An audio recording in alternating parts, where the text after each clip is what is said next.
Dari sampah jadi energi murah. Assalamualaikum warahmatullahi wabarakatuh. Halo Sobat Sains, selamat datang di podcast Reaksi Nusantara. Apa kabarnya nih? Semoga sehat selalu ya. Namaku Muhammad Furqan Ramadan dari SMP IT DHBS Bontang Lestari. Dan hari ini aku ingin mengajak kamu membayangkan sesuatu yang sering kita anggap remeh. Apa sih itu? Yaitu sampah. Iya, sampah. Pada umumnya, kalau kamu dengar kata itu, apa sih yang kamu bayangkan? Kalau aku, terbayang bau tidak sedap, tumpukan plastik, dan gunungan di TPA. Berdasarkan data, jumlah timbulan sampah di Indonesia pada tahun 2024 diperkirakan mencapai 33,79 juta ton.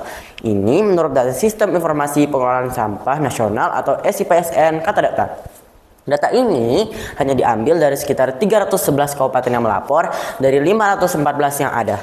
Sehingga angka aktual bisa jadi lebih tinggi. Belum lagi, sisa makanan penyumbang komponen terbesar sekitar 39,36%.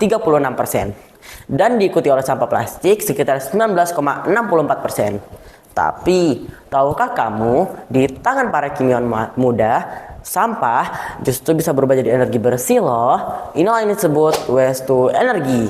Dan yang paling menarik, konsep ini sangat relevan loh untuk membangun Ibu Kota Nusantara atau IKN yang dirancang sebagai Green City.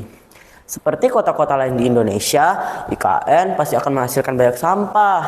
Sebenarnya, sebagian dari sampah itu organik, seperti sisa makanan, daun-daunan, atau limbah pertanian. Walaupun sampah organik bisa membusuk, menghasilkan bau tidak sedap, dan melepas gas metana ke udara atau CH4. Metana ini lebih berbahaya dari karbon dioksida loh dalam memperparah pemanasan global dan pembentukan ozon troposfer yang berbahaya bagi kesehatan manusia dan lingkungan. Tapi kalau kita bisa mengubahnya, itu akan jadi solusi besar untuk pembangunan IKN. Apa sih peran kimia muda? Nah, di sini nih, kimia muda berperan. Dengan ilmu kimia, kimia muda bisa mengubah sampah organik menjadi biogas loh melalui proses anaerob atau mikroorganisme kecil pengurai sampah. Lalu, menghasilkan campuran gas metana dan karbon dioksida. Gas metana inilah yang digunakan untuk memasak, menyalakan listrik atau bahan bakar kendaraan agar masyarakat tidak terlalu bergantung dengan bahan bakar fosil.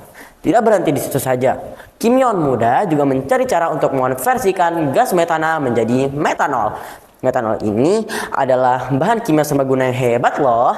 Bisa dipakai sebagai bahan bakar cair, bahan baku industri kimia, hingga sumber energi bersih untuk transportasi di masa depan. Bayangkan, dari kulit pisang atau sisa nasi bisa lahir energi yang menggerakkan kota. Hebat kan?